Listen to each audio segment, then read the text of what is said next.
تو ماں بیٹی کو جگاتی ہے کہ بیٹی اٹھو، تمہارا بھائی آ گیا، اس کو گرم کھانا بنا کے دو۔ امی آپ تو ناراض تھیں۔ بیٹی میں اگرچہ خفا ہوں مگر بیٹی کو بھوکا تو نہیں دیکھ سکتی۔ امی آپ چاہتی کیا ہیں؟ بیٹی میں نے تمہارے بھائی کو ڈانٹا تھا برے کام کی وجہ سے تاکہ اس کی اصلاح ہو جائے، مگر میں یہ چاہتی ہوں کہ وہ آ کے سوری کر لے، میں معاف کر دوں گی۔ اب جو ماں انتظار میں ہے کہ بیٹا آ کے سوری کر لے میں معاف کر دوں گی، اس ماں کو منانا کتنا آسان کام ہے۔ چنانچہ بیٹا باپ کے ماں کے پاس چل کے آ جائے، ماں معاف کر دیتی ہے۔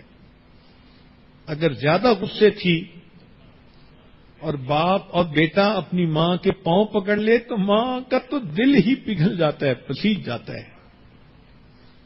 اور اگر اتنی خفا تھی کہ پھر بھی معاف نہیں کرتی اور بیٹے کی آنکھ سے آنسو آ جائے، ماں اپنے بچے کی آنکھ سے آنسو گرتا نہیں دیکھ سکتی، فوراً اپنے دوپٹے سے آنسو پوچھے گی اور اپنے بیٹے کو اپنے سینے سے لگا لے گی۔ اس ماں کے اندر ایک ممتا نام کی چیز ہے جو برداشت ہی نہیں کر سکتی کہ بیٹا میرا کسی تکلیف میں ہو۔ چنانچہ آپ کو ایک سچا واقعہ سنا کے بات مکمل کرتا ہوں۔ ہمارے قریب کے ایک دیہات میں میاں بیوی تھے، اللہ نے ان کو بڑھاپے کے اندر اولاد عطا کی، بیٹا ہوا۔ بیٹا نیک بنا، ہونہار تھا، سمجھدار تھا، حتیٰ کہ وہ بچہ انجینئر بن گیا۔ شہر میں اس کی نوکری لگ گئی۔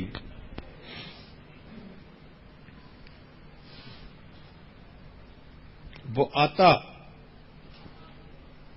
اور ماں باپ کو کبھی ملتا اور پھر واپس اپنی ڈیوٹی کے لیے چلا جاتا، ویکینڈ پہ والدین کے ساتھ رہتا۔ اللہ نے اس کو کاریں بھی دیں، بہاریں بھی دیں، کوٹھی بھی دی، تو اس نوجوان نے شادی کا پروگرام بنایا۔ ماں باپ نے کہا کہ بیٹا جہاں تم کہو گے ہم تمہاری شادی وہیں کریں گے، زندگی تو آپ نے گزارنی ہے۔ شہر کا ایک بڑا شریف گھرانہ تھا، ان کے ہاں ایک بیٹی تھی، جوان العمر تھی، شکل اچھی تھی، عقل اچھی تھی، تعلیم یافتہ تھی۔ تو اس نوجوان نے نشاندہی کی، ماں باپ نے رشتہ بھیجا، انہوں نے بھی دیکھا کہ بہت اچھا رشتہ ہے بچی کے لیے، تو شادی ہو گئی۔ اب وہ بچی شادی کے بعد دیہات میں آئی، چند دن تو رہی، چند دن کے بعد وہ کہنے لگی جی مجھ سے تو دیہات میں نہیں رہا جاتا۔ ماں باپ نے کہا کہ بیٹا بیوی کو لے کے شہر والے مکان میں چلے جاؤ، مگر ہفتے بعد ہمیں آ کے مل جانا، شکل ضرور دکھا جانا، ہم دیہات میں خوش ہیں، ہم اپنی زندگی یہاں گزار لیں گے۔ لو جی بچے نے شہر میں رہنا شروع کیا، ماں باپ دیہات میں۔ 1-2 سال تو معاملہ اچھا چلتا رہا۔ 1-2 سال کے بعد یہ لڑکا کبھی ماں باپ کو ملنے جاتا، ایسٹیمیٹڈ ٹائم ہوتا کہ 2 گھنٹے کے بعد آؤں گا، تو کبھی 2 کی جگہ 3 اور 4 گھنٹے لگ جاتے۔ تو اس کی بیوی برا مناتی، ہاں تم تو جاتے ہو تو بس جا کے بیٹھ ہی جاتے ہو، پچھلے تو تمہاری نظر میں مر ہی جاتے ہیں، تمہیں تو ان کے سوا کوئی نظر ہی نہیں آتا۔ جو گانے گاتی ہیں بیویاں اپنے خامنوں کے سامنے، اس لڑکی نے بھی وہی گانے گانے شروع کر دیے۔ یہ شریف انسان تھا، سمجھاتا، مگر بیوی وقت کے ساتھ ساتھ زیادہ اعتراض کرتی گئی، حتیٰ کہ ایسا وقت آیا کہ جب یہ ماں باپ کو ملنے جاتا تو بیوی خواہ مخواہ کا جھگڑا کھڑا کر دیتی۔ اب یہ پریشان کہ میں کروں تو کیا کروں۔ نیک شریف آدمی پریشان ہوتا ہے، ایک طرف سے ماں باپ کی پریشانی، ایک طرف سے بیوی پریشان کر رہی ہوتی ہے، اور پھر بچوں کی ماں بھی بن چکی ہوتی ہے۔ اسی دوران اس نوجوان کو سعودی عرب سے نوکری کی ایک اپرچونٹی ملی، تو اس نے اپنے ماں باپ سے اجازت مانگی۔ انہوں نے کہا بیٹے، اس پاک دیس میں اللہ نے تمہارا رزق لکھا ہے، ہماری تو دعائیں ہیں، جاؤ اللہ کے گھر میں جاؤ اور اللہ کے گھر کی خدمت کرو، مگر بیٹے کبھی کبھی موقع ملے تو ہمیں بھی ملتے رہنا، آتے رہنا۔ یہ بچہ اپنے بیوی بچوں سمیت مکہ مکرمہ شفٹ ہو گیا۔ وہاں کی زندگی بہت ہی آسانی اور سہولت پسند تھی۔ یہ 13 سال وہاں رہا اور نیک تھا تو ہر سال حج بھی کرتا تھا۔ ایک دن حج کے تیسرے دن یہ مطاف میں کھڑا دعا مانگ رہا تھا، رو رہا تھا۔ کسی اللہ والے نے دیکھا تو اس نے پوچھا بھی نوجوان کیوں روتے ہو؟ اس نے کہا کہ میں نے 13 حج کیے، ہر سال طواف افاضہ کرنے کے بعد یا طواف وداع کرنے کے بعد میں خواب دیکھتا ہوں کہ کہنے والا کہتا ہے تیرا حج قبول نہیں ہوا۔ اب حج کیا تو اب پھر یہی خواب دیکھا۔ اللہ والے ڈائگنوزز کے ماسٹر ہوتے ہیں، وہ چلتے پھرتے ڈائگنوسٹک سینٹر ہوتے ہیں۔ انہوں نے 2 باتوں میں بات پہچان لی کہ مسئلہ کیا۔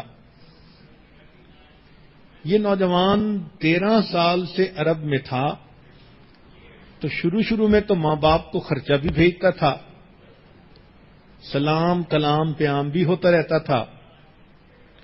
اس زمانے میں فون نہیں ہوتے تھے، یہ اس زمانے کی بات ہے، عام ٹیلی فون نہیں ہوتے تھے، سیل فون تو تھے ہی نہیں، دیہاتوں میں بھی فون نہیں ہوتے تھے۔ تو حج عمرے پہ آنے جانے والے لوگوں کے ذریعے پیغام بھیج دیتا تھا، لیکن کچھ سالوں سے رابطہ ہی نہ رہا تھا اس کا ماں باپ سے۔ تو انہوں نے توجہ دلائی کہ میاں جاؤ اور ماں باپ کو راضی کر کے پھر واپس آؤ۔ چنانچہ یہ نوجوان اپنے گھر آیا، بیوی کو کہا کہ میں نے چھٹی لے لی ہے اور میں اپنے ملک چکر لگا رہا ہوں ماں باپ کے پاس۔ بیوی نے آئیں بائیں شائیں کرنے کی کوشش کی، تو اب اس نوجوان نے اس کو شیر کی آنکھ سے دیکھا تو پھر وہ دبک کے بلی کی طرح بیٹھ گئی۔ نوجوان نے تیاری کی، وطن واپس آیا۔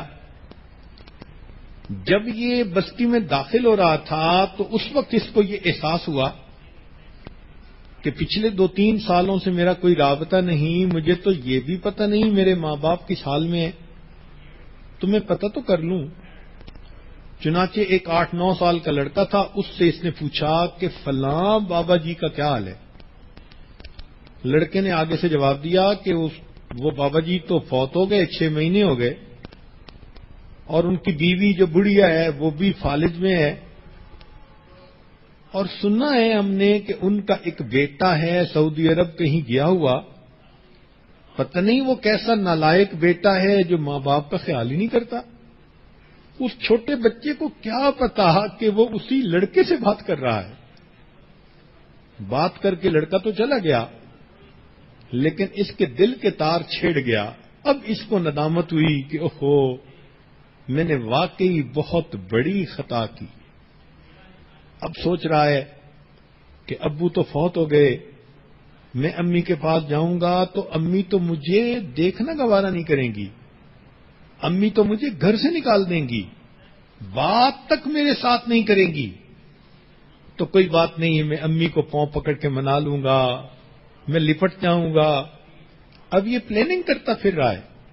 گھر پہنچا، دروازہ کھلا تھا، اندر چلا گیا۔ کیا دیکھتا ہے کہ صحن میں چارپائی بچھی ہوئی ہے اور اس کی والدہ لیٹی ہوئی ہے۔ اس کے دل میں یہ بات آئی کہ ممکن ہے کہ امی سوئی ہوئی ہو تو میں جگاتا نہیں، انتظار کر لوں گا۔ چنانچہ یہ دبے پاؤں ذرا قریب ہوا کہ دیکھوں تو صحیح۔ جب بستر کے قریب ہوا تو اس نے دیکھا کہ اس کی ماں نے ہاتھ اٹھائے ہوئے تھے اور وہ دعا مانگ رہی تھی۔ اس نے قریب ہو کے سنا کہ امی کیا دعا مانگ رہی ہے؟ تو ماں یہ دعا مانگ رہی تھی، اللہ میرا خاوند دنیا سے چلا گیا، میرا ایک ہی تو بیٹا ہے، بخیریت اسے واپس بھیج دینا تاکہ جب میری موت آئے تو مجھے قبر میں اتارنے کے لیے کوئی میرا بھی محرم موجود ہو۔ ماں یہ دعا کر رہی ہے کہ اللہ میرے بیٹے کو بخیریت واپس بھیج دینا کہ اگر میری موت آئے تو مجھے قبر میں اتارنے کے لیے کوئی میرا بھی محرم موجود ہو۔ جب اس نے پوچھا، سنا، تو کہنے لگا امی میں آ گیا ہوں۔ والدہ چونک اٹھی، بیٹا تم آ گئے؟ ہاں۔ ماں نے جواب دیا، بیٹا موتیا بند آ چکا، میری بینائی نہیں، میں تمہارا چہرہ تو نہیں دیکھ سکتی، آؤ قریب ہو جاؤ، میں تمہارے چہرے کا بوسہ لوں، میں تمہارے جسم کی خوشبو سونگھ لوں۔ تو ماں ہوتی ہے، ماں کو منانا بہت آسان کام ہوتا ہے۔ اللہ رب العزت والدین کو بھی نیک بننے کی توفیق دیں اور اولاد کو بھی ماں باپ کی قدردانی کی توفیق دے دیں، اور جو غلطیاں کوتاہیاں ہوئی ہم اسی دنیا میں ان سے معافی مانگ لیں اور آئندہ نیکوکاری کی زندگی گزارنے کا دل میں ارادہ کر لیں۔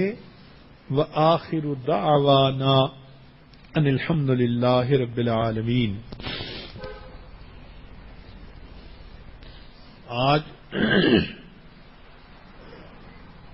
ان پروگراموں کا یہ آخری پروگرام تھا، لہذا دعا اسماء الحسنہ کے ذریعے سے مانگی جائے گی۔ عورتوں کی طرف سے باقاعدہ اس کے اصرار ہوا ہے، مگر اس سے پہلے ایک اعلان کرنا بھی ضروری تھا کہ بہت سال پہلے اسی مسجد میں ہم نے اعلان کیا تھا کہ نوجوان بچیوں کی تعلیم اور تربیت کے لیے ایک جامعہ بنائیں گے، مگر اس کے لیے سٹاف کی اویلیبلٹی ایک مسئلہ تھا، تو ہم نے اپنی بچیوں کو اس کے لیے پڑھایا۔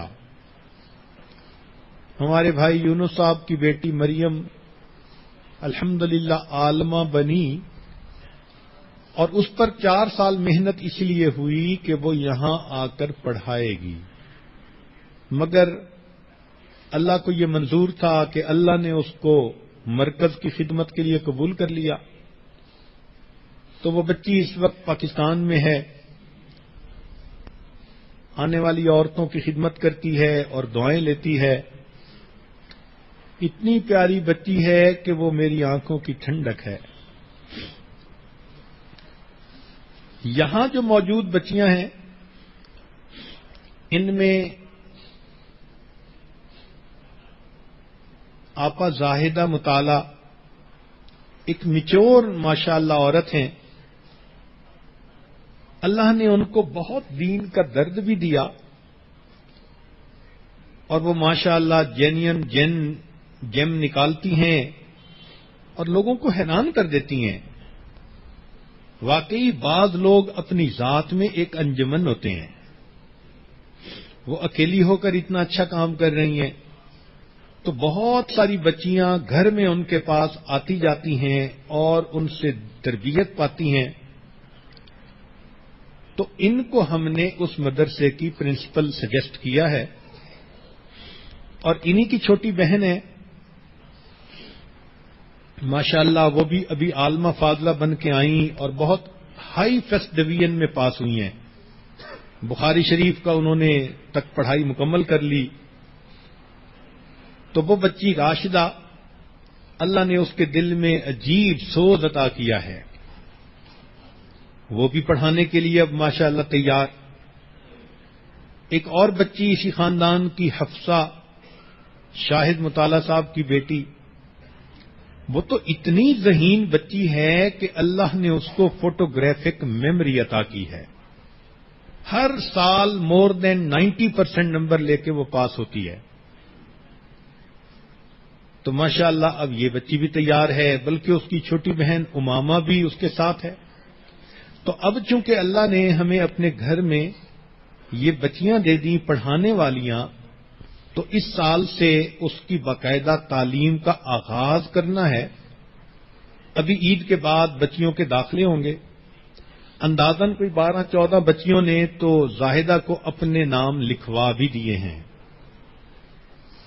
ارادہ یہ ہے کہ ابتدا میں ہم 2 جگہ کلاسز شروع کریں گے، ایک ایم ایس ڈیل میں کہ زاہدہ صاحبہ کا گھر وہی ہے، اور دوسرا مکینی میں کہ یونس بھائی صاحب کا گھر وہاں ہے. پھر دونوں جگہ کلاسز لیتے لیتے فائنل وقت کے ساتھ اس کو ایک جگہ کریں گے. اعتکاف کے دوران تقریباً 7 بچیوں کے نام تو ماں باپ نے ڈائریکٹ اس عاجز کو بھی لکھوائے ہیں. تو محسوس ہو رہا ہے کہ واقعی ماں باپ چاہتے ہیں کہ ہماری بچیاں علم بھی حاصل کریں اور ان پر تربیت کا رنگ بھی چڑھے. تو یہ جامعہ جس کا نام ہم نے جامعہ زینب تجویز کیا، انشاءاللہ عید کے بعد پڑھائی کا سلسلہ شروع ہوگا. تو نوجوان بچیاں اپنے نام ان کو لکھوانا شروع کر دیں. ہماری دعائیں ہیں اللہ اس ادارے کو مینارہ نور بنائے اور اس کا نور اللہ تعالیٰ پوری دنیا کے اندر پھیلائے.